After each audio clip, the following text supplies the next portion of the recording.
All our matches have been pretty close.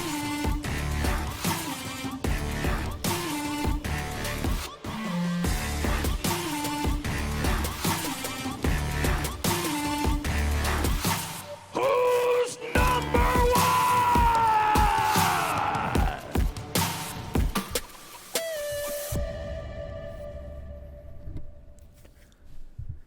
Hey guys, happy Friday to everybody out there. Chase and Michael back with another episode of Who's Number One. A very exciting show in start today.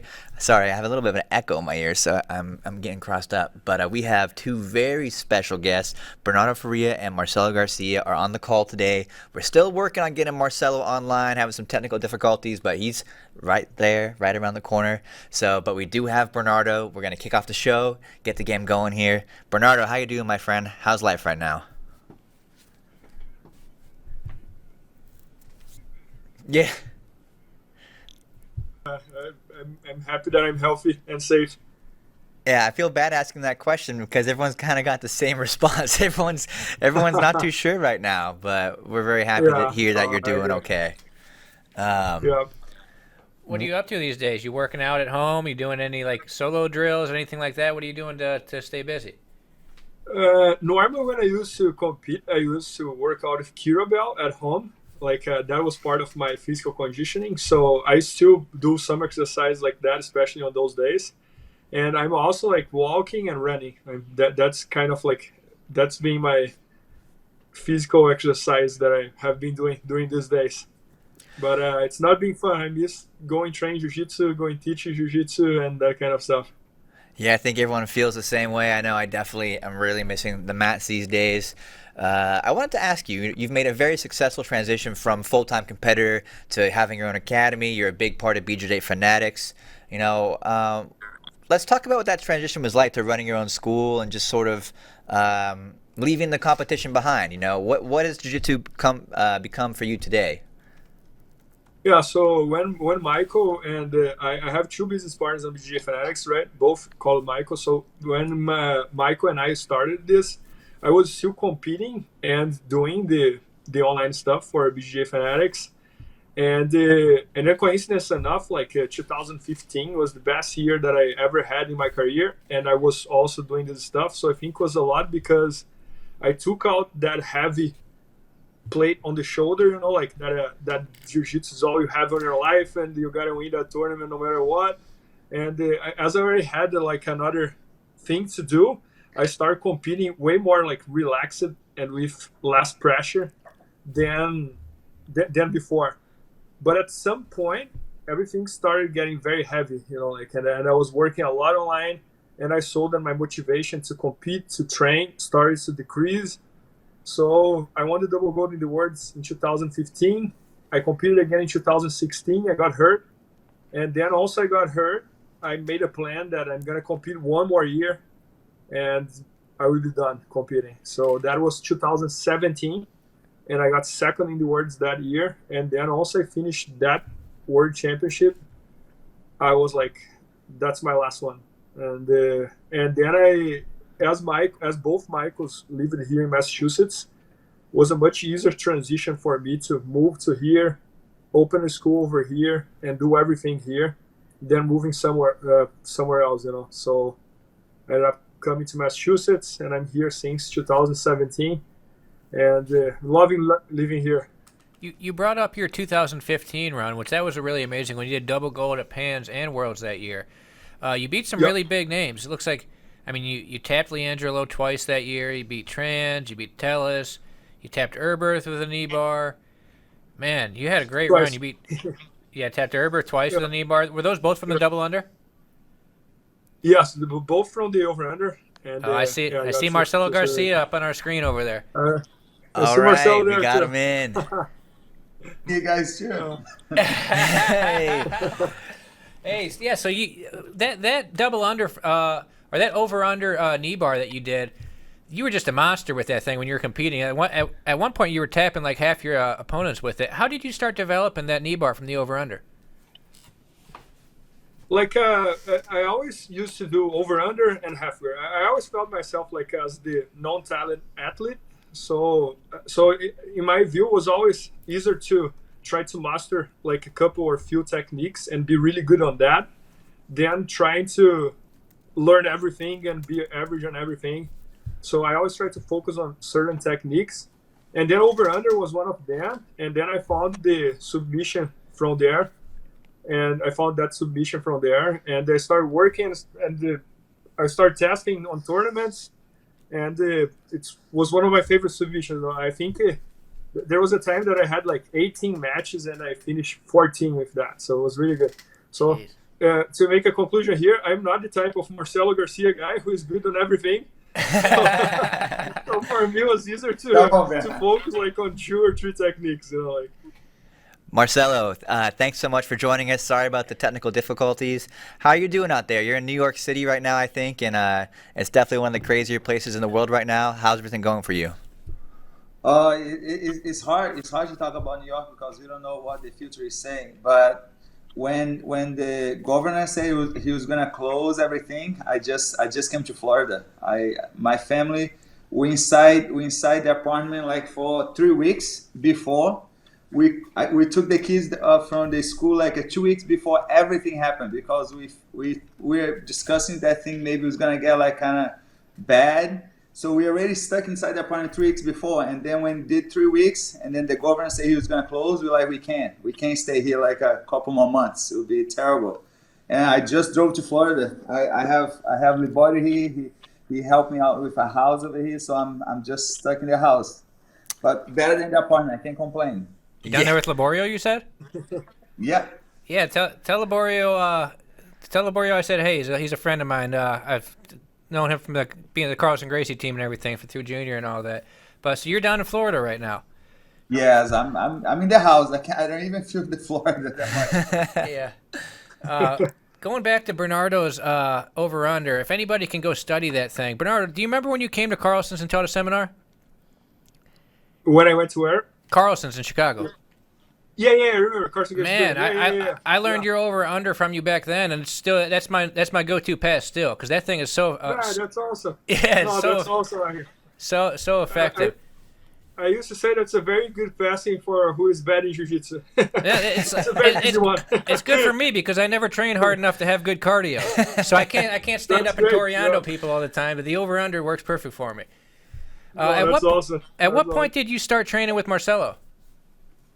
So the first time I ever rode with Marcelo was in 2009 in Atlanta in one camp, and it's a fun thing is that I knew everything about Marcelo. Everything. I think I know more about his titles than he does. Like I know every year each title that he won on each belt, each age division, and so I was a big fan. So in 2009 I trained with him also, and I felt like training that superhero, like, oh my God, I'm going to train Marcelo. And then in 2013, he needed one instructor on his school. And Fabio Gurgel, I was in São Paulo. He knew that I wanted to move to US at some point and this and that. So Fabio made the bridge. So I barely knew Marcelo. I just had met him like in Atlanta in the seminar. And we have crossed each other in some tournaments. But I think I was always nice with him. He was always nice with me. So when that opportunity showed up, I took it right away. What was it like, moving from Brazil to New York City? How did the vibe change? What was the difference just training at Marcelo's and teaching there? That must have been a big switch for you, Bernardo.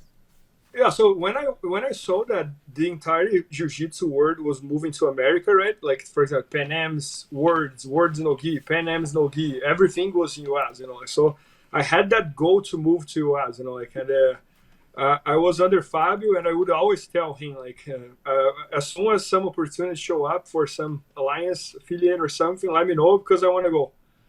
And my biggest concern was always that I was in the middle of my career. I remember that year that I went to Marcelo, for example, I was in the first place in the ranking. So I always wanted to go to a place that I could also keep my training on high level. So I was always concerned about moving to somewhere that I would not have tough training partners and this and that. So when Fabio told me that Marcelo needed someone, I was like, what? Like learning from Marcelo, training with Marcelo. I knew that over there were a lot of very tough kids as well, which like Matheus Diniz was brown belt, John Satav was purple belt.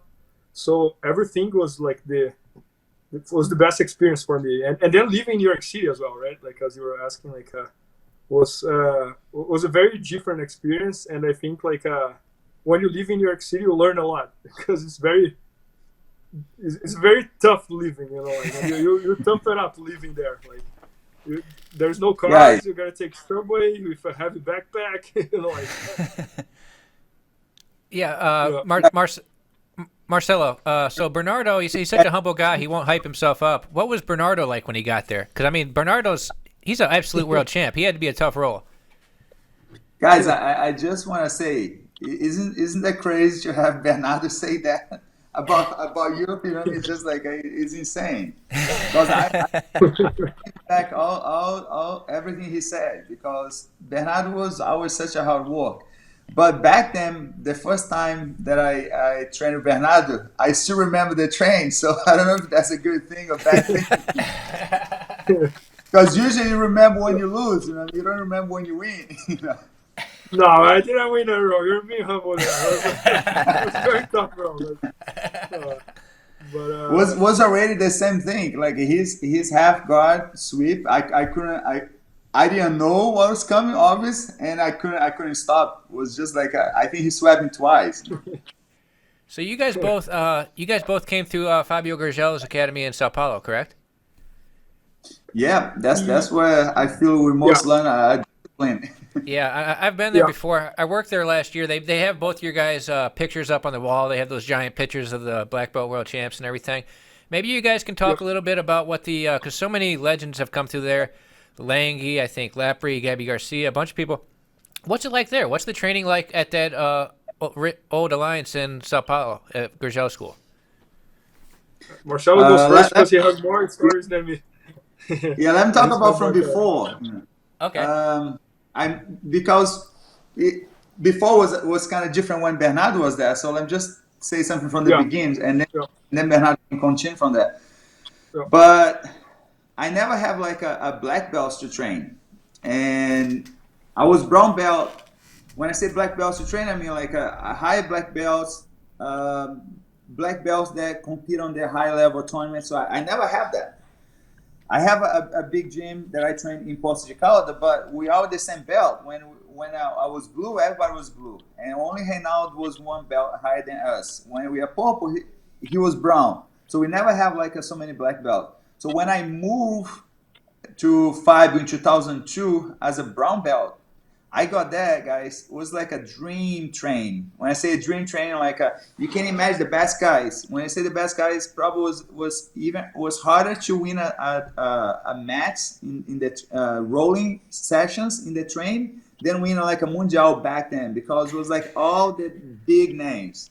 And I remember one day everybody was training together. A lot of people from Rio was coming to train with Fabio in São Paulo. And when I say a lot of people, like Rodrigo Medeiros, who's already like a Cumprido, who's already like a absolute world champion.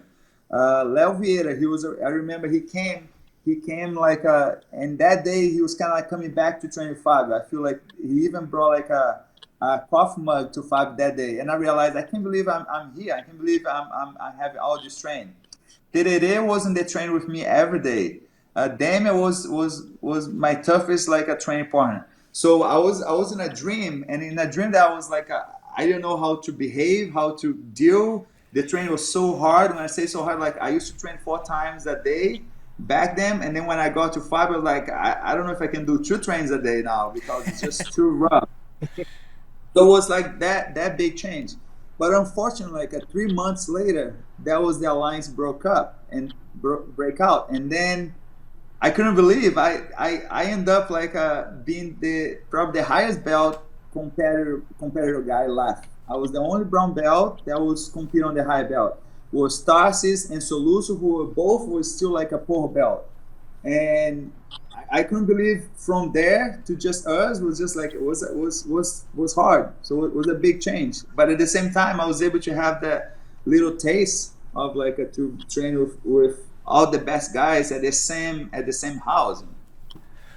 Before Bernardo jumps in there, Marcelo, I wanted to ask, was it a wake up call when you first arrived at Fabio Gurgel's gym and you were getting kind of beat up? Like, was that surprising to you? Did you not expect that, or was it even more impressive than you had expected before you got there?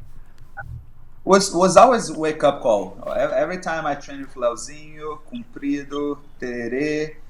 I remember because I used to come visit my wife. She was always like a student of Fabio, and because she's from São Paulo, every time we go into São Paulo, she used to take me to train at Fabio. And every time I have a train, I knew what's coming. But that day was just like some real to realize that I was like, okay, now this is my reality. This is what I'm gonna have every day. And even was tough. It was something that I always wish.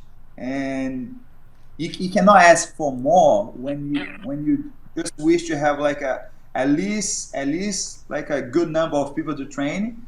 And then you look around and you realize like, man, I have all the best ones. Like Tererê was the black belt world champion on my division as in a black belt, and I was still like a brown belt. So I was like, I can't believe I was gonna have to chance to train with the guy that is already the champion of my division. And I was like, I didn't have no idea he started to become like the biggest like opponent that I ever have on my division. Man, what a room though. Just think about how crazy that you said you had. So you're in there with Leozinho, Comprido, Tererê, Damian Maia, just all the different styles of jiu-jitsu. They had to have been just incredible training, huh? Yeah, the vibe was hard to explain. I feel like I was always the shy guy, and back then I was even more quiet. I don't want to like interrupt nobody, but I was always just kind of like absorb everything. And the fun, I remember like all the guys was competing who can take more the steps across the wall, you know what I mean, like run on the wall. And some guys like who can do the backflip from this position. I was like, I can't believe I'm in this environment right now. Everything was just so challenged and new, but very like I can see that was a place that like I can reach my goals. I don't know if that makes sense for you guys. I realized like that was like if there's a higher point in my career that I can get, I believe this is in this type environment. And Bernardo, what was it like for you? It's a pretty high praise there from Marcelo. Did you have a similar experience? Yeah, so in my case, I used to train in my hometown, and kind of like same as Marcelo, I was not the highest belt on my hometown, but I was the first one to win any world title on lower belts. So I won the world as a purple belt, and nobody had ever won worlds on my hometown. Nobody had ever won like Brazilian Naturals or anything like that. So we never knew what would be possible to do training in my hometown. So once I finished my college, I also got the black belt in the same time. My instructor told me like, man, if you want to do this for a living, go find another place, like go find a place that you can train with all these guys that are the highest level. And then he advised me to go to São Paulo to train under Fabio Gurgel. So when I got there, it was kind of like the same feeling that Marcelo had, but like 10 years later, because it was like Michael Lang, Sergio Moraes, Tarsis, Léo Nogueira, everybody in the same room. And I was lucky that there was no breakout, so that was very good. So 3 months later, they were still all there. And so I could train them for like 4 years, and was a completely game-changing for me. Like in my hometown, I was able to learn like the fundamentals of Jiu-jitsu, and I was even able to win like the world's purple belt open class training in my hometown. But to get that confidence to win the highest level, training with those people was like was amazing, like because I could train. Like, I remember like one of my first roles was with Sergio Moraes, and he had just beat Kron Gracie and became world champion as a black belt. So I was training for him, and in my mind I could never like even ever train for him. So when I was training for him, I was like, man, I can one day become this level as well. You could start building confidence training with all those champions in same one, and have Fabio leading everything. I think Marcelo knows that Fabio doesn't give you any refresh. Like it's always a tough time. That's why his nickname over there is the General.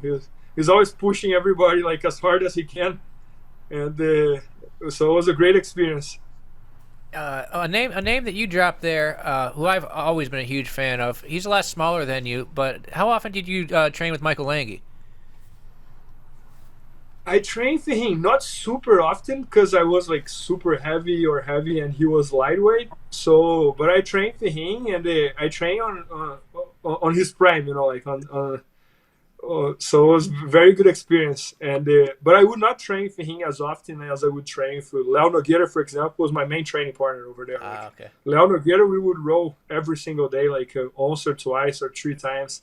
Michael was more like once a week, once every other week, because he would go more towards like the group of the lighter people, like middleweight and below, and I would go more towards the other group of people that was like more like medium heavy and higher.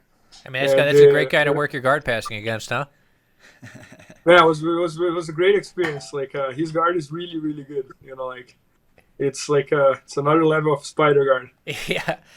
Marcelo, so you talked a lot about the training partners. What was the general? What was Gurgel like as a leader? Guys, I've been waiting to talk about this, and I'm glad you asked because I moved to São Paulo in December 2002, and that was the year that Fabio became world champion in IBJJF in the adult division the last time. So that was his last title.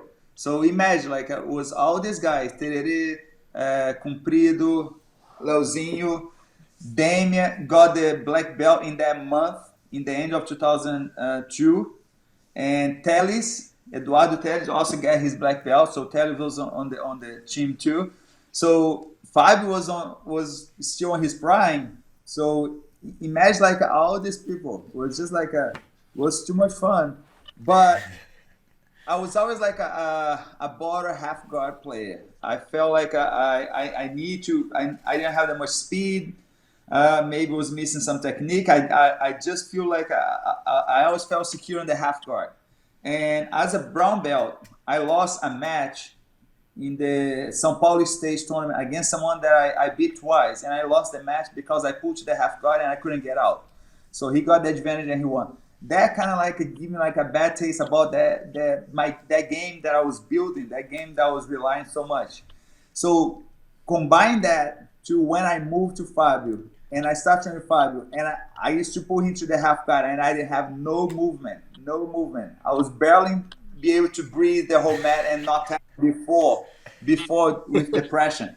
So combine those two things, so it made me think like I need to improve my game. I need to move on. So Fabio was a big like a part of like a change and develop like a more options from the guard, because it was pretty rough to be underneath.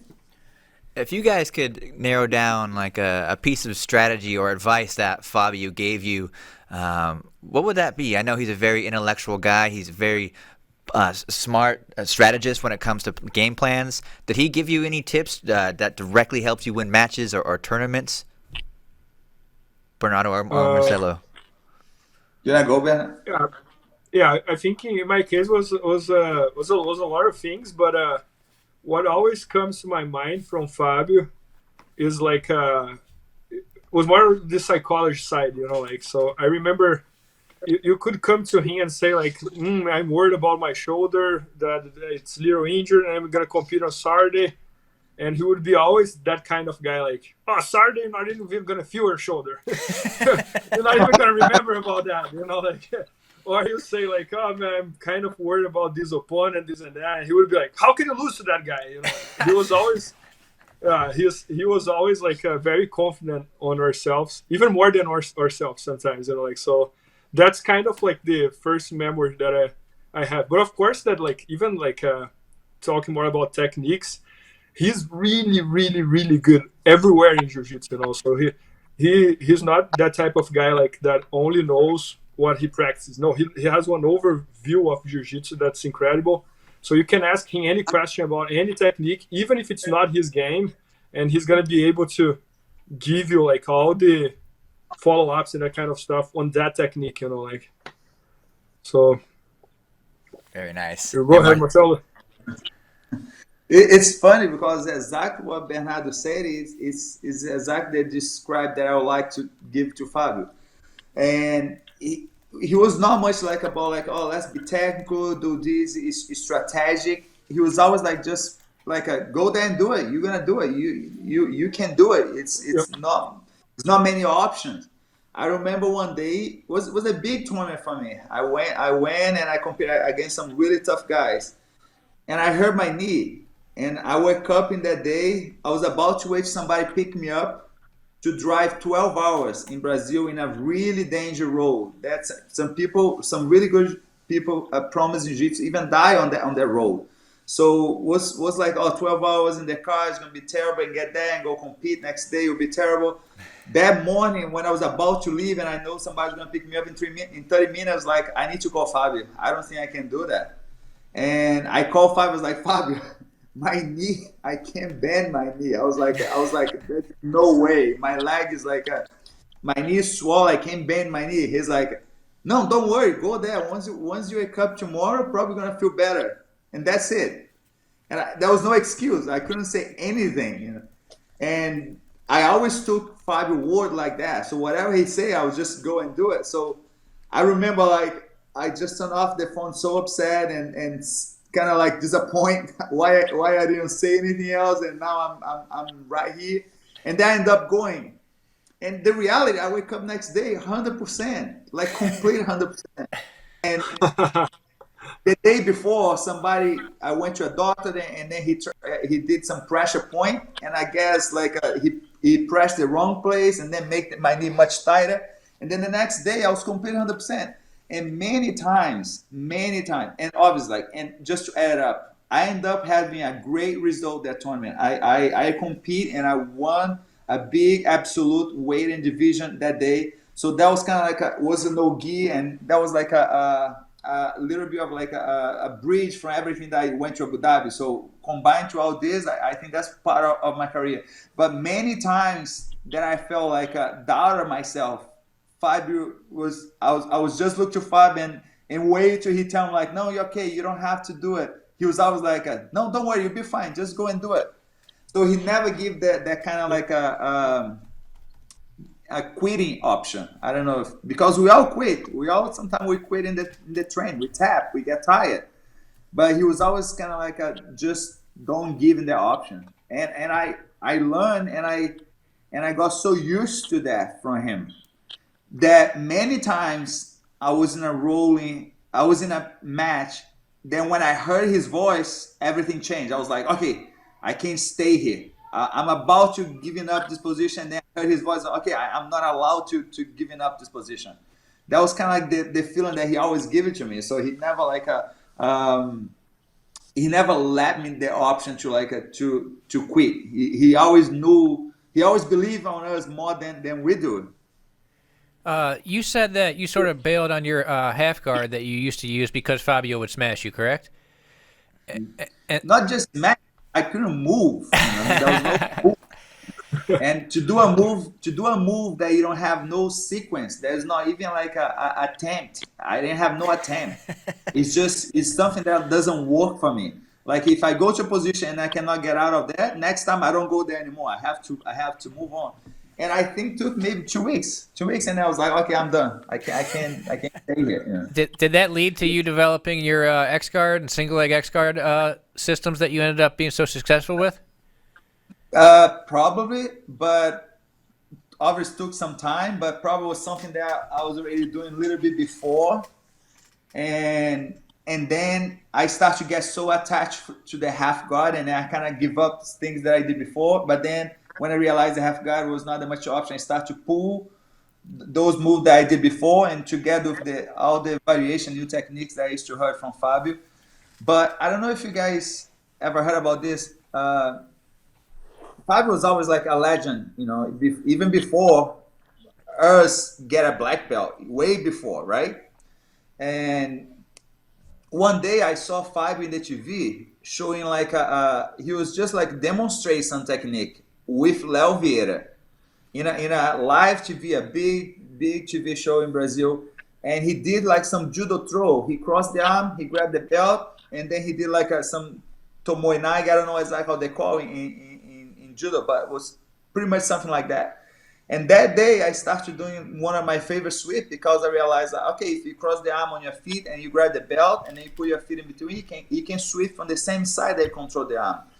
And I realized, okay, I can do that from my butt. I can do the same thing from sitting down. And I started doing that. I realized I learned the move, but obviously like later I realized I can do the half guard too. So I forget this move. And I guess combined with that, what I saw Fabio do in the TV, maybe like 7, 8 years before, and then realized that I cannot do the half guard. I start to bring all this together, stuff that like I didn't do before, and stuff that Fabio didn't let me do it now, and stuff that I was learning from him new. So it's just like it's a long story. It's things that like really makes you feel like what a good thing to be able.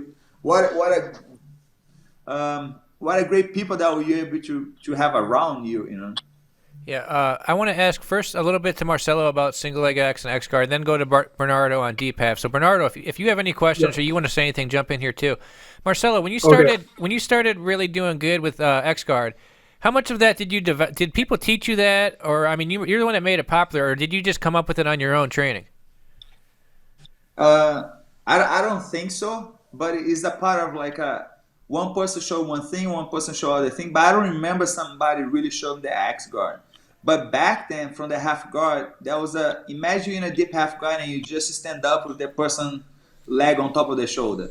So that was like a very common sweep. Common sweep, I mean, that was kind of the new move. And for example, Damian was my biggest training partner. We kind of like growing up in the belts together, so we always trained together in that time.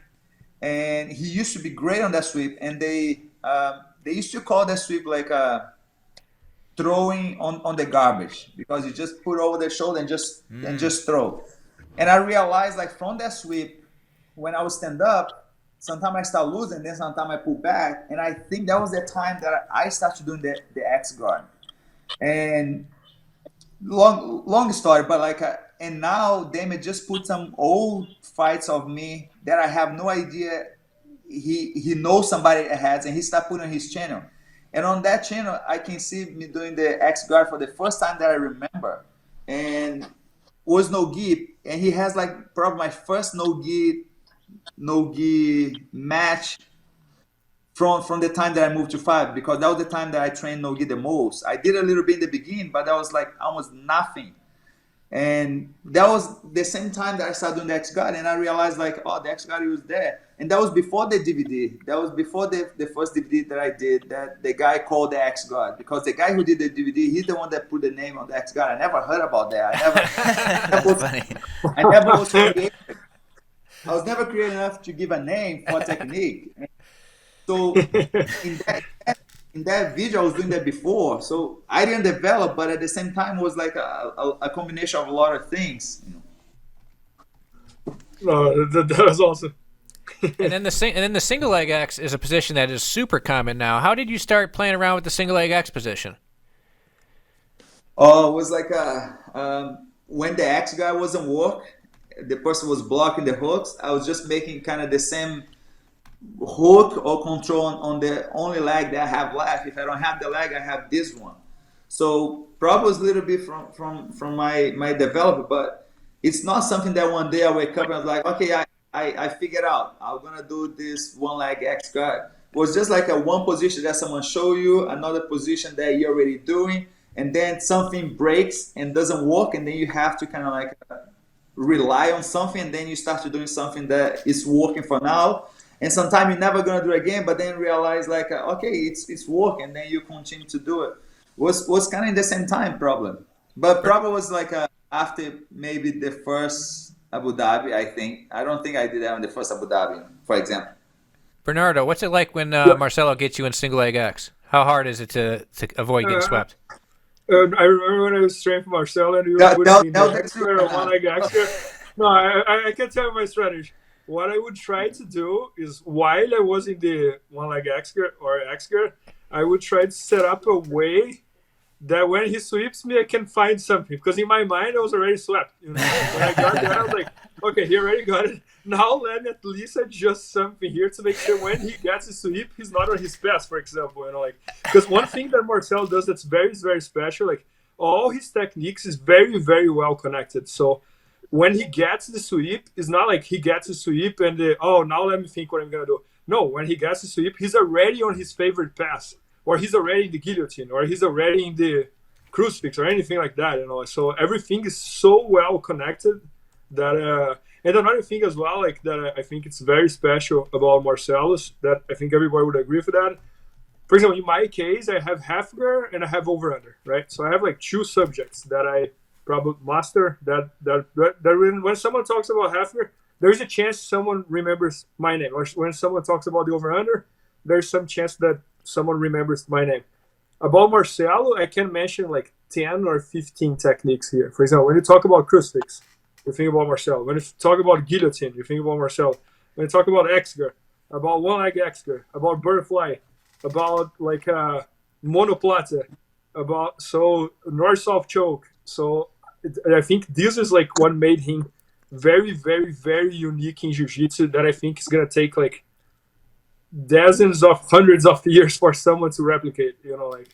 All right, so you said he has all these dangerous techniques. Which one gave you the most trouble in the room, Bernardo? There was one that it's not even the one that he's the most well known. But for example, if I tap it to Marcelo like 100 times, 80% was one submission that he knows which one it is. It's a monoplata. So every time someone tries to pass my guard, I'm used about turning on the knee. So when I would try to turn on the knee, he would throw his leg over here, kind of like going to the mount. And then he would just like sit back, and he had a mix of like arm bar with a shoulder lock, and he's really, really good at that. Like Bernardo, before we jump into to diving into your deep half technique, Marcelo, what do you like about Bernardo's game? There's a lot of things that are really great, but what is something that gave you a lot of trouble that you had fun working through as well? Guys, let me just tell I don't remember the single time that I put Bernardo in a single leg X guard or X guard, because you guys know Bernardo. Everybody from Bernardo, what he say, everybody kind of knows what he's good, but at the same time, he doesn't fail. He has no fail on his game.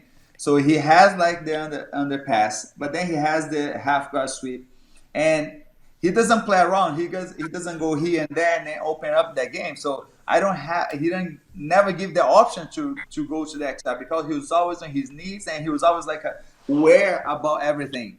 But what was most amazing, and I don't think I'm never gonna see that again, is like how Bernardo works so hard to one position. I never saw somebody like put so much energy one position, because we all give up. We all used to give up. Maybe I don't give up every day, but I can give up today in a position, and I can come back tomorrow. Tomorrow I'm gonna feel really strong. I can do tomorrow. But Bernardo, he never give up in his moves. Like he believed like 100%, and that's what makes everything he got. I think that's like the reality. And what I'm trying to say, like we have to believe that we can do things. We have to have like a security in a things that we believe. And Bernardo has that more than anyone that I ever see. Basic, obvious, like everybody knows he's a hard worker, but he's like so persistent in one thing that he goes straight without just avoid any damage. He just give everything out there. And then, so Bernardo, I wanted to get into your style a little bit, because you had like you said, you didn't do much. You did the same things, but it worked on everybody. Like we said, we've seen you pass Leandro Lowe's guard. We talked about you knee bar and Herbert. How did you start developing your half? When I think of your half guard, I think of the half guard, whether it's deep half or regular half guard, but using the lapel too, right? You use that a lot. How did you start developing that style over the years? Yeah, so when I started jiu-jitsu, I remember like I started jiu-jitsu because I was playing before jiu-jitsu. I used to do tennis ball with one friend, and he would beat me on every single game, and I started getting super annoyed of tennis ball. I was like, gotta do something else. So I started doing jiu-jitsu with this same friend, and since the beginning, my instructor would show all the fundamentals techniques, right? And I always realized that from every 20 techniques that I would learn, only 1 or 2 would work for me. And instead of spending time trying to become the best one on every one, since the beginning, I was always like, I'm going to take 1 or 2 techniques and I'm going to work as much as I can on those techniques. So when I started Jiu-Jitsu was close guard. So close guard was my thing when I was like white belt and yellow belt. But then at some point, nobody would let me close the guard anymore. So I wanted to find a way to start the match very quick because I was not a judoka and not a wrestler as well. So I want to pull guard as quick as possible. And half guard was the easiest way for me to pull guard because I just had to do like if you watch a soccer game and one guy tries to take the ball from the others, they throw themselves on the ground. They call it carrinho in Portuguese. So I could start every single jiu-jitsu match just like throwing myself towards the guy, and I would have me on my half guard. And so that was half guard, like. And then on in the half guard, I would have 2 styles. One that I call like the single leg half guard, that I goes towards my right side, and the other one that I would go to my left side, that's the deep half guard. So that was from there. And then when I was on top, was the same mindset. Like one time I was training and one guy, his nickname was Coke because he used to work for the company Coke. He taught me the over-under. He was like, man, I think that's going to work well for you. And then I learned the over-under, and I was like, that's my position from now on. And so it was half guard and over-under. Marcelo, we talked with Bernardo about your X guard. What's it like being on top of Bernardo's half guard, Marcelo? You mean on top? Yeah. Because on the body is just as bad as being on top. but guys, Bernardo, he also is being very humble. But you guys know how he has a sequence of submissions. He has a. When he talk about you almost forget because he just say he's good up the underhook pass and the half guard sweep, but his close guard it's so dangerous, and I almost forget that, and then make me quick remember like how hard was his close guard, his omoplata. You guys have no idea, dude. His omoplata. One time he came to train with us in Chicago, and he did the omoplata. He trained with like 40 people in a row, and he did the omoplata to every single person. He did omoplata the entire room. And the triangle from the mount, and the submission from the guard. So all those are the moves that Bernardo's signature. And imagine like how much effort that I just told you guys that he put in one move. So he put in all those stuff too, and it's unbelievable. But guys, it's easy to be on top. Be on top is easy. But then when you see somebody like that works so hard from the body like Bernardo, it's pretty amazing. What I'm trying to say, like, guys, there's no like, okay, I'm good. He's giving up. He's taking a breath. He knows there is a 30 seconds left, so he's gonna stop now. That doesn't exist. And guys, I'm not just talking because it's Bernardo. Bernardo is a great friend of mine. We know each other for a long time now. But I'm telling the truth. And the truth, guys, I never saw somebody that worked so hard to get out of a position. And obviously, when you're on the body, you don't want to just stay on the bottle. So imagine like how hard he works like to get out of the bottle, and times like 10 of anyone that I ever see. Because everybody has like stamina to fight maybe 1 minute, and then after 1 minute, everybody gives up. And if you're able to hold Bernardo 10 minutes on the body, you're probably going to have to fight those 10 minutes because he's not going to take a rest from the body. Did Marcelo give you a lot more trouble in your half guard than a lot of other people? I bet, huh, Bernardo? Yeah, I mean, to hold Marcelo in the half guard is really, really hard. One, because he's really good in jiu-jitsu, of course, but also his legs are very short. So to keep his legs locking in the half guard, every time his legs gets out of the half guard, and he's not, Marcelo, as you all know, is not that type of guy that's only going to try to pass your guard. He's going to try to tap you. So anytime you open up your neck, there's a guillotine. If you do anything wrong, there is the monoplata. There is like hundreds of options. So it was a great training for me always. And even though Marcelo is middleweight, every time he would see me on the mat, he would call me to row. And And so it was very fun. And guys, one thing that was very fun about rolling for Marcelo is that if I ever win the roll, he would call me again. Yeah. Hamilo, another one. Let's go, another one. Hamilo was on here last week. He calls that double dipping. He says if somebody beats you or does good, and then you get him again into double dip. That's what he calls it. No, and for example, I was at his school, right? So and I was considering myself his student, so I would never call him, right? And the days that he would tap me, end of the row. Thank you, Bernardo. So it was very, very funny. Like, so the days that I was doing well against him, in my mind, I was like, Jesus, man, this is gonna be like 30 minutes row. He's gonna call me again and again. And the other side of the coin, the day that he was doing well against me, I was looking to the clock and I was like, I have 1 minute left to make something happen. There's no second row. So it was very, very fun. I did a lot those times. Oh man, that's amazing. Yeah, that was not easy. So,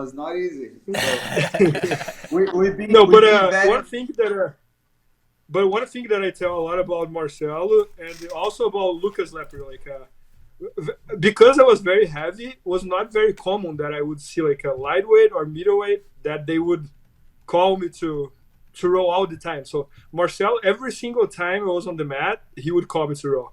And the few times that I visited Lucas as well, on his school, he would always call me like first row and last row, like so.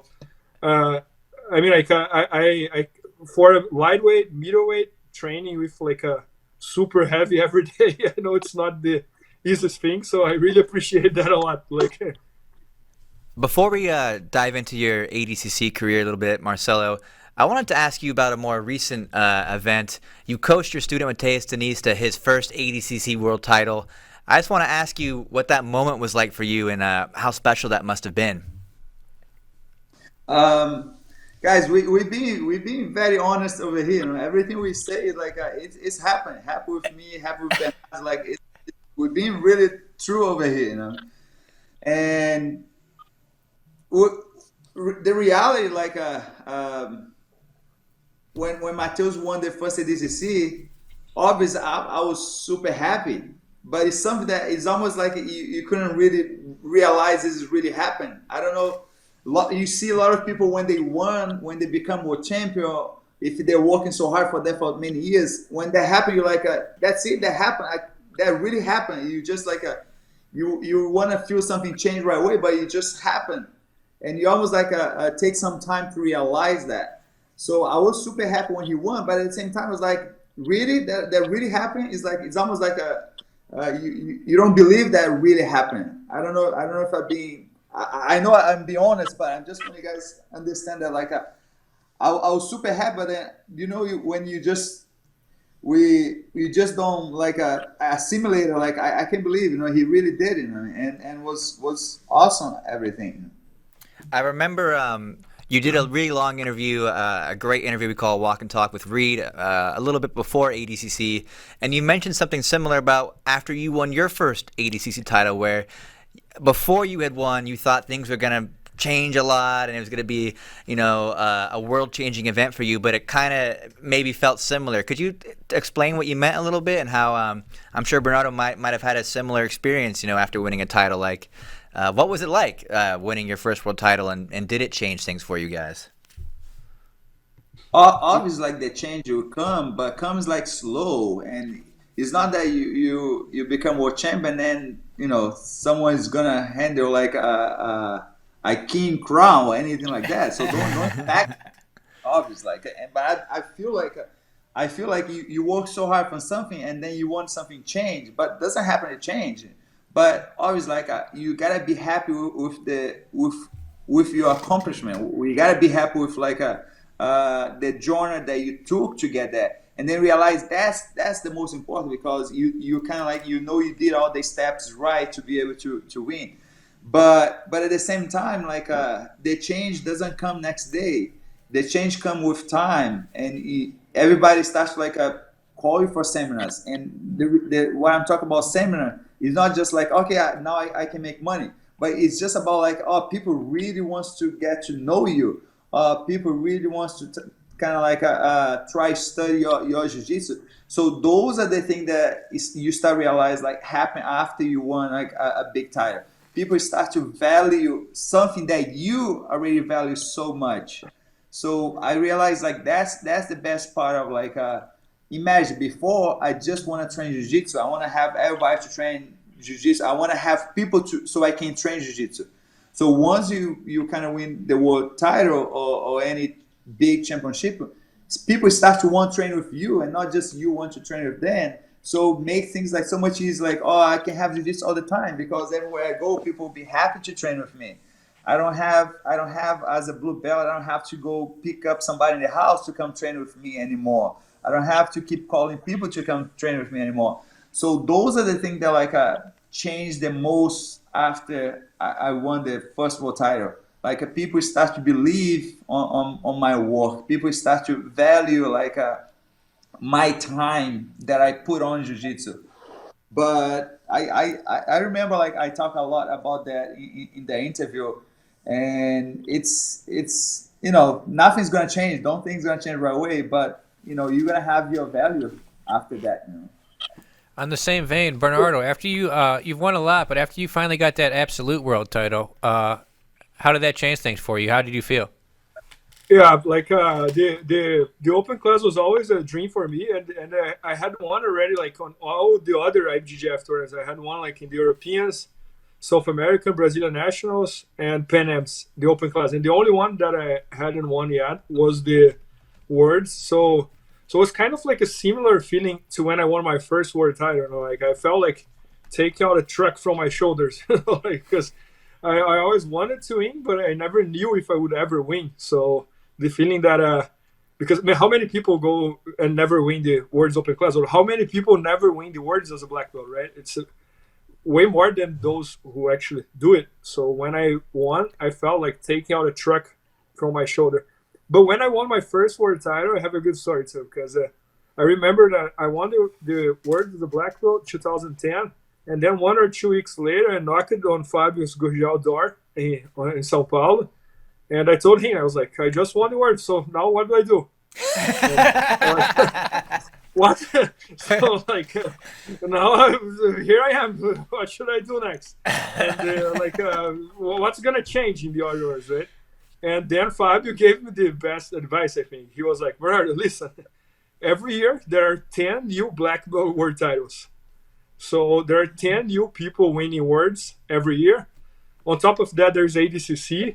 So now you got to take what you did this year and be consistent and do that again and again and again and again. And you're going to be very, very well recognized.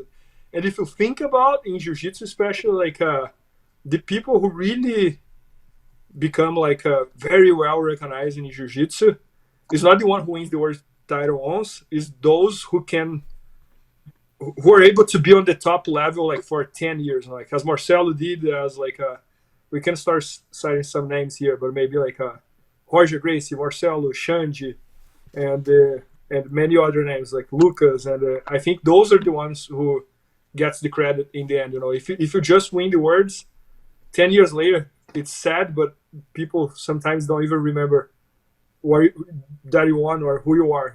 So I think in Jiu-Jitsu, just winning the world title is almost like not enough. You gotta win over and over and over and over, or at least be on every finals, or at least be beating like the top levels for many years, and then they recognize you. Like, oh, I know this guy. That kind of stuff. I don't know if you guys agree, but yeah, no, it makes sense. I tell people that all the time. It's like just win. Like jiu-jitsu is not being in the NBA. Just winning, people aren't going to remember. They got, just like you said, you got to do something that they remember. You got to be dominant. Talking about you brought up all those legendary names. Something I wanted to go through with you guys. I'll let Marcelo go first, and then we'll go back to Bernardo. I'd like to hear about describe. I don't want to say rival really, but describe a competitor that really pushed you. That really, like, who was your biggest test throughout your career as a competitor, and how they pushed you, and what it was like competing against them. Marcelo, I'll let you go first.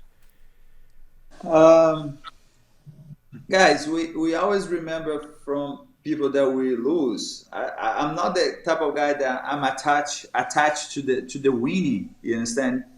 But probably like my first year as a black belt, and it's not excuse, but I like to bring that up because people never gonna care about that. But it's tough because my tough year, that was the year that I competed against the 4 times, and on that first year I lost all the 4 times. And he was someone that like taught me a lot because was very intimidated. I was carrying a lot of pressure from the break out of the alliance, and I was kind of like the only one that wasn't black belt. But I sure everybody think I sure have left the alliance too. But because I felt I was nothing. I was like I'm not the one that like can go here and there. I'm gonna stay here because I don't make a difference. I'm the only one. I'm the only one from this whole group. I'm the only one that is a brown belt here. Everybody was a black belt already. So to have that responsibility, like, okay, now I'm gonna compete against some of them who left, was just like was really tough. And I'm not using this as an excuse, but I'm just saying like I learned a lot from that, and I never let depression make me lose those fights. Every time I lost to Terere, I lost because he was better than me. Wasn't that pressure, but I'm just saying like that taught me a lot. Taught that like I can deal with depression, I can win, I can lose, and I still can come back and do it again and try to win no matter what. And he was obviously like he was Terere. Everybody still consider him like one of the best like a middleweight, but he made me learn so much because guys, I compete against someone that was like I have the intimidation, someone that was like a kind of like a friend and little coach because he was like one of the instructors at Fabio school, and then I have to compete against him. But I never like a back away. I never like give up the challenge because I felt the responsibility. I was the only one left to represent like the alliance in that scenario. Like when I say that scenario in a black belt, for example, that was the first year as a black belt, and that was the first final in the Mundial against Terere. But he was the type of guy, guys.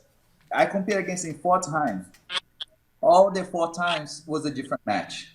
I didn't stay like 3 of those mats on my feet. I didn't stay on my half guard through 3 of the mats. Every mat I try to do something different. So basically, like I learned a lot from that. I learned a lot like someone that I never beat.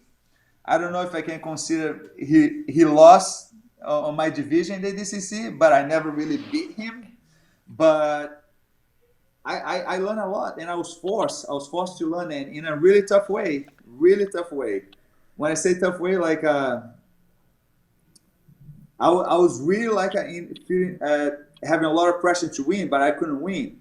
Other ways, like the first cover in a magazine in a Mundial black belt was me tapping a triangle. So I was never nobody, but because I was losing for Terere, okay, you're gonna go in the final of the Mundial, you're gonna go to the cover tapping a triangle. So you gotta learn, and I felt I learned that. And he's someone that like he puts the bar on the highest stand that I ever felt, because that was somebody that I know he can be better than me. He probably is going to be better than me, but I still have the responsibility to have to try my best to beat him. But at the same time, like doesn't work the first time, that doesn't work the second time. If they call me again 3 times, I win. They call 4 times, I win.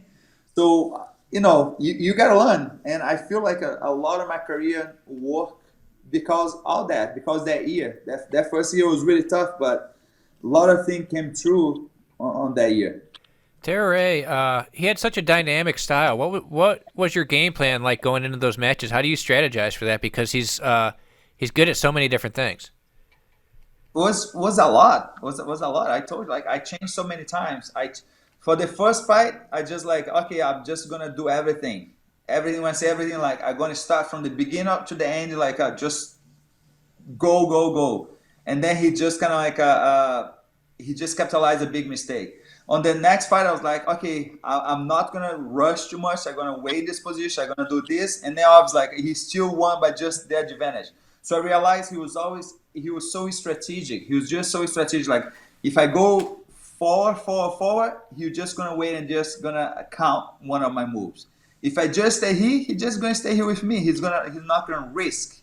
So he was always like a play, depending on the situation. He was never like a desperate. He was always like a very smart guy to compete. But one thing I will say, and I wish that could be part of my strategy. He never pulled guard on me. And after everything that happened, he stopped competing. One day he looked at me and he told, "Yeah, Marcel, nobody know, but I never gonna pull guard on you." So that would be probably like my dream strategic. If you have a pull guard on me. Do you think you were maybe intimidated by him a little bit because he had been a senior member at Alliance when you first got there? Do you think that was in your head a little bit? I could have used that as excuse, but not. I can feel, guys. I can feel every fear. I can put all the goals on my mind, but any one of those things doesn't stop me to move forward. I don't know if that makes sense.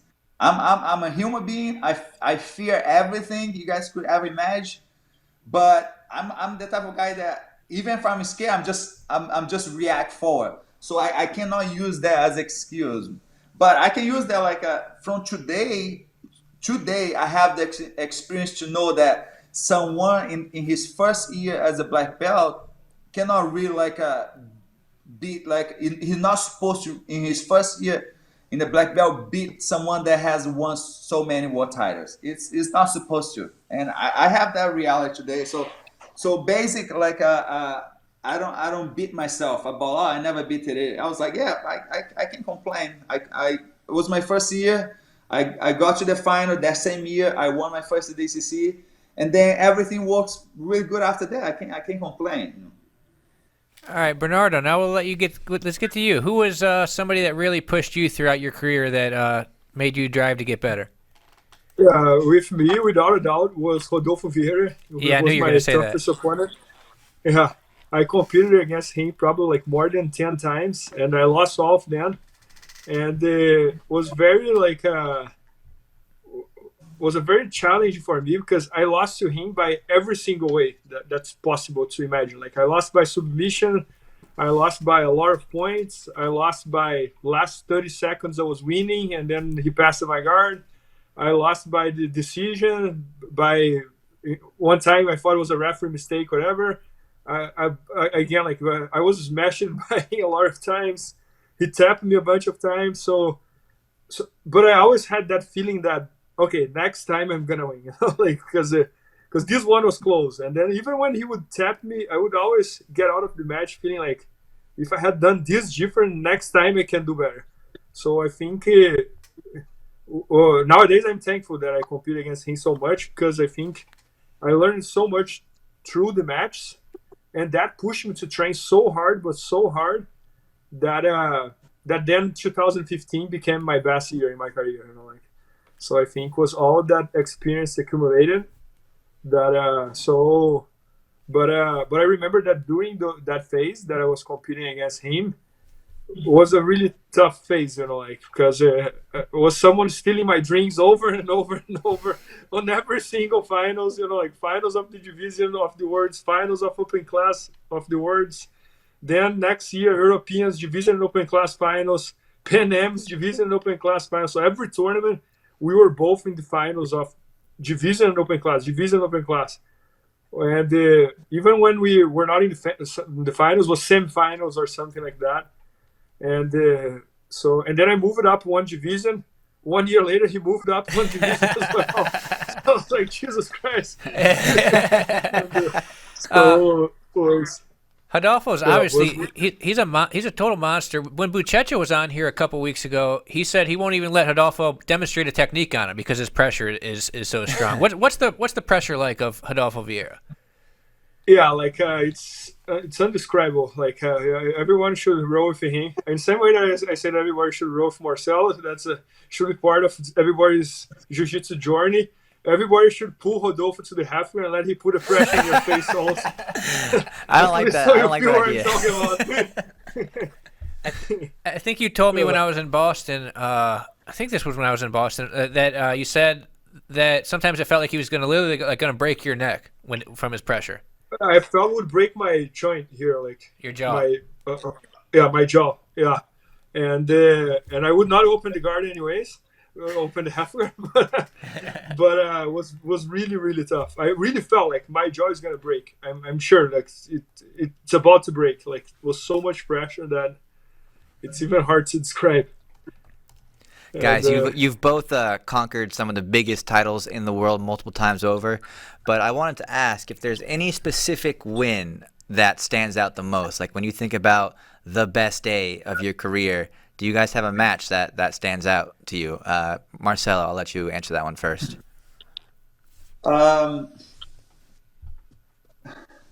was like my first ADCC, and it's not just because how happens.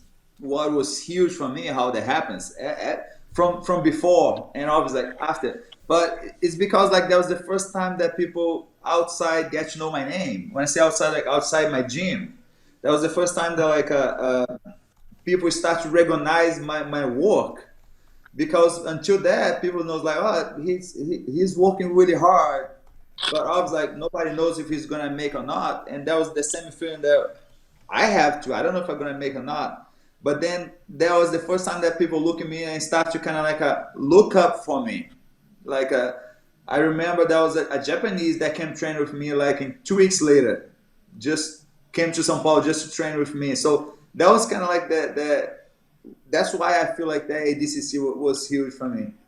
And probably if I'm gonna say, and I don't like to bring that up because I love Shaolin, he's a great friend of mine, but probably was just Shaolin because that fight, because that was kind of like that was probably like a lot of people thought he was the one that probably was going to win that year. And for me, I felt like, okay, this is going to be the toughest match because I just have competed against Hanzo and won. So make me feel like, okay, if I can beat the next one, what is Shaolin, I'm done. I can win the final. It would be like done. So I knew that was probably going to be the final. I believe, and the way that was too quick. I wasn't able to even assimilate how that happened. I didn't believe he was asleep on that choke. So things like that, you know. And I don't know if it makes sense. And I think I told that before to FloGrappling, like when I stand up and obviously he was still sleeping, I felt I did something that like I wasn't supposed to do it. I wasn't supposed to win that tournament. So it's like why you submit him? You still like almost a brown belt. You just got a black belt. So it's just such a crazy feeling on the mat. And obviously like everybody was kind of shocked, I guess, with someone that nobody knows and win and be able to finish the guy who was the guy who's supposed to be the champion. But then when I came close to everybody from the gym that came to watch me, and there I realized, okay, you guys are happy. You guys, I'm fine. I didn't do anything wrong. You know? But it's not just because Shaolin, because I don't want to bring that up. But it was just because like that moment, that was the moment that kind of like things changed. That's the moment that people start looking at me and like, okay, all your hard work now has paid off. So was huge for me. Like that day, it was not just the fight, but probably that was the final. I believe. I don't know if you guys know, but on the other side, I compete against Otto Awesome, who is a great wrestler. But people didn't know him that much. But he beat Tererê, and he beat like a Daniel Moraes, who has beat Tererê on the trials of the ADCC, and Shaolin has beat Tererê twice in the years before in the gi. So it was like was huge to me be able to go against Shaolin that day. And guys, he's the youngest black belt I ever know to win the world title. I don't know if you guys know all the details, but to me, growing up to see everything he has done and on that mat to be able to go against him and things happen the way it was, like it's doesn't like also make sense on my mind. You know what I mean? All right, Bernardo, your biggest win in your career. What do you think? Yeah, like it's hard to point one. Like, but for example, when I won the purple belt open class of the words, living in my hometown and not knowing if that was possible or not was I have in my mind like even until today, like I didn't believe like and the open class was one day before the division. The open class was Saturday and division was on Sunday. So I didn't even sleep that day, and then next day I lost in the finals of my division, and I did like 11 matches, and it's not an excuse. I think I would lose anyways, but not because I didn't sleep. But I didn't even sleep. I was completely awake the entire night, so that was special. Then when I won my first world title, then when I won my Pan Am's double gold first time as well, in the finals of the open class, was against one opponent that you would always use to beat me. That was Braga Neto, and I used the omoplata that we were talking about. So he was really good passing half guard. And then 40 seconds left. Oh, it's good that Marcelo's here because this story is good too. So I was in the Pan Ams and I was competing against Braga Neto, and he had beat me 4 times before. And it was the finals of the open class of the Pan Ams. And I was fighting against this guy who always used to smash me. And I was playing half guard, and he used to train Gordo, the one who invented the half guard. So he was really good passing half guard. And I couldn't sweep him, and he was beating me by advantage. And then like 10 seconds, 1 minute left, I hit the omoplata, and then I was like twisting his shoulder. He didn't tap, and then Marcelo screamed from outside. He was like, "Let go the omoplata and go to the back." And I didn't even thought about that. But if I would let go the omoplata and go to the back, I would score 2 points. So I did that. I let go the omoplata, I went to the back, and then 10 seconds left, I got 2 points, and I won the Pan Am's open class, and it was very nice feeling. Like I was losing the entire match, and within 10 seconds, I was like Pan Am's double gold champion. And I guess a guy who would always used to beat me. So that was another special day, and the day that I won the double gold in the worlds as well was. So I think it's hard to point like one day, you know, like. There were a few moments that comes like a highlight in my mind. We'll let you use both. That's fine. We've had a ton of fan questions for you guys. I wanted to get to a couple of them real quick. One of them that's a pretty good question from this guy Leo Cardistri in the YouTube comments is he wants to know what is the most valuable lesson that Jiu-Jitsu ever taught you. I'll let Marcelo. What do you think the most valuable thing that Jiu-Jitsu taught you, Marcelo? Guys, if it's just one and the most valuable, I would say like be able to think and breathe when I'm in the most stress situation. When I say the most stress, like under the most pressure, when I have to make like the biggest decision of my life, I can stop and breathe and think and probably like I'm gonna make a better decision if I didn't, probably I wouldn't make a good decision if I didn't stop to think and breathe in that moment. And Jiu-Jitsu taught me that pretty much like every time I train. You know? How about you, Bernardo? Yeah, I think for me, like Jiu-Jitsu it's almost like my philosophy of life. You know, like when I'm in tough situations in life, I almost think like if that was a Jiu-Jitsu match, what I would do now. You know, like.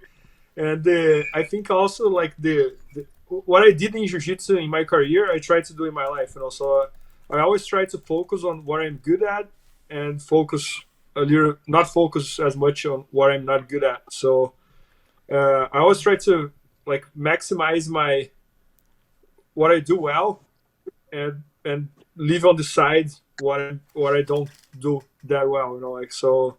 I think that helps a lot, and also this like feeling of like hard work mixed with like not giving up, you know, like so what I can do in my life to how can I work very hard in my life and not give up, you know, like be very consistent, that kind of stuff. So I think if you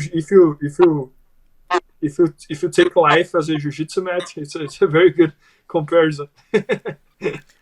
We've got another great fan question here, and feel free to throw a couple ideas out there. Don't need to have just one, but if you could share one or two key principles for someone to improve their jiu-jitsu? Like what's the one thing that people should really focus on, or one or two things? What would you guys share? What would you guys tell someone? Someone starting out, that is, like a white belt. Marcelo, Go first, go first. I go first. You can go. I went first. Okay. Bernardo, you get to go first. No, I think like being consistent, like, because I think like jiu-jitsu, it's like life, right? If you try to learn anything in life and you're not consistent, it's going to be hard to learn. And the jiu-jitsu, at the same time that it's fair, it's very unfair, because you can be the best jiu-jitsu person in the world. If you stop training for 2 years, when you come back, it's going to hurt, like you will see the lower level guy kick your ass and that kind of stuff. So you gotta be consistent, like, so even when someone tells me like, oh, I think I'm gonna need to stop training jiu-jitsu because I'm very busy and blah blah, I always try to say like, don't stop, try to, if you cannot train every day, train 3 times per week. If you cannot train 3 times per week, train also a week. If you cannot train also a week, train also every other week. But if you stop, that's where you completely like go towards the other side of the curve, like you're gonna get bad, like and not only your jiu-jitsu, right, your health as well and that kind of stuff. So I think as everything in life, right, if you stop doing something, you get bad very quick, and it's very hard to get good and it's very easy to get bad. So that's like my advice. That's a good quote. Very hard to get good and very easy to get bad. I like that. Yeah, something like that. What would be your advice to a new white belt? Or if you could go back and talk to yourself as a white belt, what would you say, Marcelo? Something that helped me, and I didn't know that I would be able to use that for so long. And Bernardo just mentioned that, and I think is a very strong point. It's like know what you do really good and know what you do really bad. So the day they did a good move, remember that and try reapply that move as soon as possible on the next roll, on the second training section, on the next day. Whatever you did good as a white belt, just remember that, because it's not luck. Jiu-jitsu, there's no luck. If you did something, it's because it worked. If you did something, it was because you used the right method to apply that technique. But at the same time, everything that didn't work, just don't do again. But obviously, to don't do again, you have to remember. You have to remember what you did good, and you got to remember what you did wrong. And when I say remember to do wrong, because if you got cut on that guillotine, you cannot put your head there again. Because probably the guy wasn't lucky either. He did because you put your head on the wrong place. So as a white belt, just try to remember, everything that works, try to do again. Everything didn't work, don't do it again. Great advice. All right, this is a question I'm sure you've gotten a lot, but people have asked it a bunch in both the Facebook and YouTube comments. Do either of you guys plan on ever competing again? Like, would you ever do another match against like a Masters guy or anything like that? I'll let Marcelo lead off on this one. I want to compete again.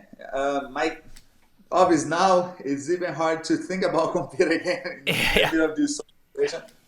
Obviously, like the folks has changed now, but most of the time, I feel like if I go compete right now, I'm gonna be selfishing about like my family, my kids. I'll feel like I'm gonna be taking my time off from them. When I say take my time off, like it's not just on the weekend that I go there compete and my wife feel like, oh, you can rest, you're gonna compete tomorrow. No, it's about that day that I will come home, I'm gonna be super tired because I'm training really hard, and maybe I don't wanna play with my kids on that day. The day that I feel like, oh, I cannot do this with my kids because I have to train one more time today. So if I'm gonna compete right now, probably I'm gonna be selfish and don't spend that much time with my kids. And guys, reality, like our kids, they grow so fast. So if you miss one day, if you miss 1 week, if you miss one important occasion, those doesn't come back. And I did compete so much, and I enjoy compete. And today, probably enjoy even more because I don't feel that much pressure like before. And I know I can do that later. So I know soon, like my kids gonna grow up more. They're not gonna need me to clean their bottle, you know what I mean, stuff like that. So I soon, like they grow up a little bit more, I'm gonna be back to do things that it's fun to just to do it by myself. But in my whole career, I was always like so selfish. You have to be selfish and to get like most of the time where we are. When I say where we are, I'm talking about like we don't miss train. I don't think Bernardo liked to miss train too in his career. I don't know how he was at the Port Belt, but guys, I didn't put anything on front of my train. My train was the most important thing in the whole world. So I was being selfish about all this, and I was always put like not just my train, but obviously I was myself. I was putting myself first, and I was nice to everybody, all my friends, but don't think like okay, come hang out with us. You can train tomorrow. I was like, no, I can't hang out with you today. You know what I mean? So I can help you in whatever you need after my train. So the reality is like I've been selfish a lot about my training my entire life. So now is the time that like I'm just enjoy. Don't put myself first and just put my family. And obviously like when you have a kids, like they depend so much of you in every little thing. So I've been enjoying now to do this, and whenever I have a chance to do things just for myself, I'll go back and do it. But I cannot say it's going to be next year. I have a dream. I have a dream, and guys, don't think I've been cocky about that. But I'm just saying that like I want to compete in Abu Dhabi once after 40. So Okay. I think it's a good goal. And I'm not gonna be 40. I'm not gonna be. It's not gonna have Abu Dhabi when I'm 40. The Abu Dhabi is gonna be when I'm 41. So, guys, I never put a goal. Know that I can do it. So I just put the goals like, I just wanna try. So why not compete on Abu Dhabi after 40? You know. So you're thinking ADCC 2021? Is that what you're saying? 2021? No. I'm still young. 2020. So you're thinking 2023? 23. Yes. Oh wow. Well, that would definitely, I think, be pretty That would be exciting for wild. everybody. That's big news. All right, Bernardo. What about you? Why not? Yeah, let's do it. What about super fights, Marcelo? Is there any super fights that you would want, or are you just thinking come back and get an Abu Dhabi run? Super fights would be great, but I talk with people a lot. What I'm just saying, I get a lot of proposals, and everything is about like give me some years because my kids they're still too young, you know. They still cannot clean their butt by themselves. I still gotta do this. So how old are you going to be in 2023? 41. Okay, all right. So you want to come back and try and win Abu Dhabi at 41 years old? That's amazing, incredible. Look, try is one thing. I just to win is another one. But why not try? You know. Yeah. I love it. Bernardo, what about you? Any lingering super fights or tournaments that you might show up at that you might want to do? I think only in the next life. I'm not planning. Like as Marcelo was saying, like when I used to compete, I was pretty similar. Like Jiu-jitsu, the competition side would be my entire life. Like so, I would focus my entire life for training, and it was really hard to do anything else. Like and nowadays I'm like laser focused on BJJ Fanatics and those websites. So it would take me a lot to leave off this on the side to focus and train and this and that. So, and I also don't want to compete not being who I was, like if I'm gonna ever compete, I want to be that guy, and I want to be there like 100% prepared and go there like 50 or 60% just to have the feeling of competition. I also competed a lot, like from 2001 to 2017, and I missed the competition. I miss those times, but I don't miss the preparation. So I think like I'm really like done, and I might never compete again. Even though I wish I could press a click, and I mean the day of the tournament I trained very hard for like 6 months, and but it's impossible to do that, and I'm not gonna have the time and the focus to do what has to be done to be there. So all right. Man, amazing interview with you guys. I feel like there's so many fan questions that were good we didn't have time to get to. There's so much more we could have talked about. I think we got to do this again sometime. This is maybe our best interview yet. Guys, thank you so much. This was so much fun with both of you. Thanks so much, Marcelo and Bernardo, for calling in. Thank you. Thanks so much, Michael Jason. Do you guys Well, have Guys, I just any messages talk for your about- fans out there? Anything you want to say before we log off? guys, just through this tough situation, I just want everybody just to stay strong. When I say strong, is like obviously like some people like is doing good, some people is doing worse. I hope like not that many people are sick over that, but just stay strong and think about jiu-jitsu a little bit. If you know jiu-jitsu, that's the time to use a jiu-jitsu. When I say jiu-jitsu, like just stay calm, because I feel a lot of people's under pressure. But obviously, like there's a lot of people worse than us. So just give the thoughts about everybody that's out there right now. All right, guys. Yeah. Well, thank you. Bernardo, anything from you to your fans out there? Yeah, no, pretty similar here. Like, it's we're living in such like weird environment now, right? Like something that has never happened, at least since I was born. And so I think I hope everybody stays strong and don't go outside, stay at home, and let's hope we go through this together and soon everything's back to normal. All right, guys. Thank you very much. I had a great time today. We got to try and do this again sometimes. All right, everybody out there, stay safe. We'll be back Monday. We got a crazy week next week. We got Hydra Gracie and Braulio calling in on Tuesday. Eddie Bravo on Friday. There's a lot of big names next week. Monday is Lucas I was Lepre. gonna say Lucas Lepper's on Monday. Yeah, right? Lucas Lepre on Monday. Alrighty. Yeah, big week next week, guys. Everybody tune in. Thanks, guys. Great to talk to you. See you guys next week at Thank home. you. Bye, guys. Valeu, Marcelinho. Bye, guys.